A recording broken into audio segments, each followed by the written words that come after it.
Ayan, hello everyone. For today's ulam natin guys. Ayan, meron tayo ditong pusit. Ayan, nilinis ko na siya guys. Ayan, wala ng mga bituka. Tinanggal ko na din po yung bibig. Ayan. So, malinis na siya. Ayan.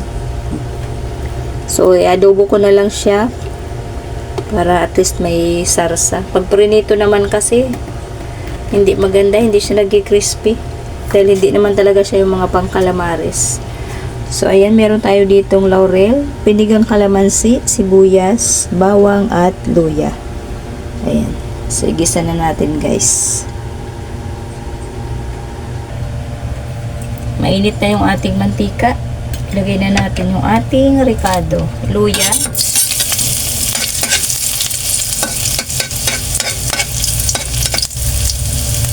Ating pong bawang. At ating sibuyas. Sama-samahin na natin ito.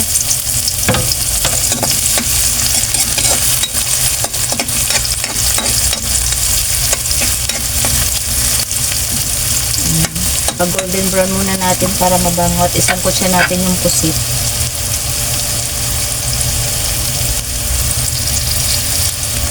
So yan guys, okay na yung ating ricado. Medyo nasunog na, mabango na. So isangkot siya natin itong ating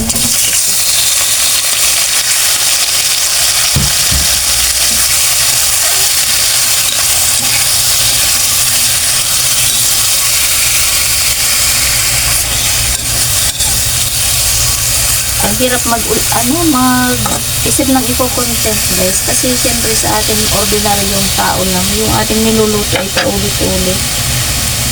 So mawawalan din ako ng maiko-content kasi syempre paulit-ulit yung ating niluluto.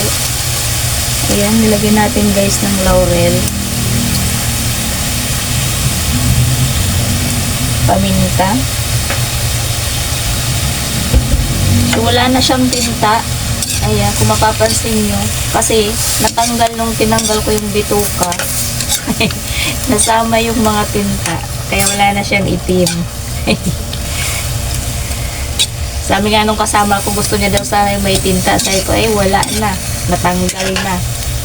Ayan, bumabaliktad na, kasi nga hiniwa ko siya para mawala yung mga bituka.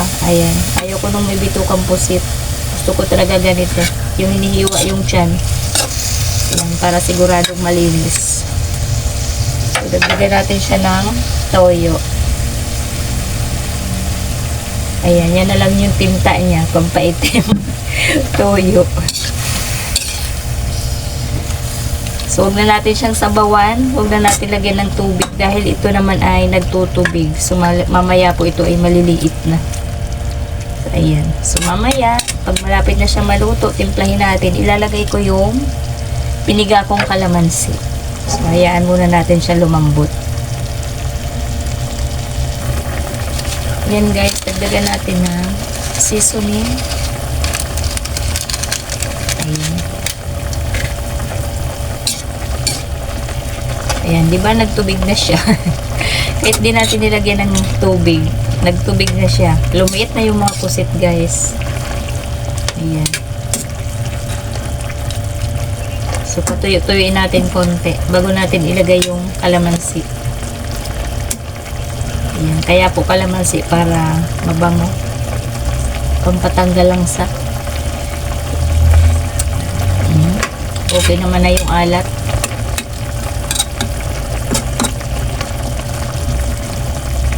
Ayan. Di ko nilagyan ng oyster sauce kasi may isa akong kasamang ayaw ng matamis-tamis. Ayaw niya nun.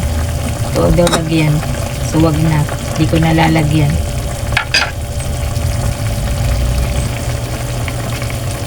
So, ayan guys. Luto na siya. Lagyan ko na ng pinigang kalamansi. Ito. Ayan. So, hayaan muna natin siya dyan. Ang bango. Bango ng singaw.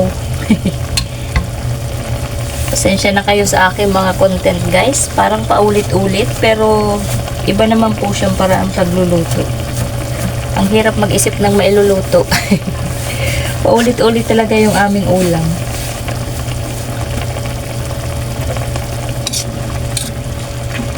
Ayan. Patuyo-tuyuin pa natin konti at masabaw pa siya. So, ayan guys.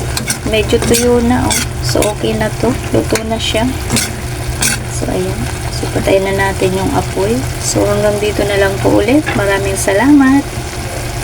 Bye-bye everyone.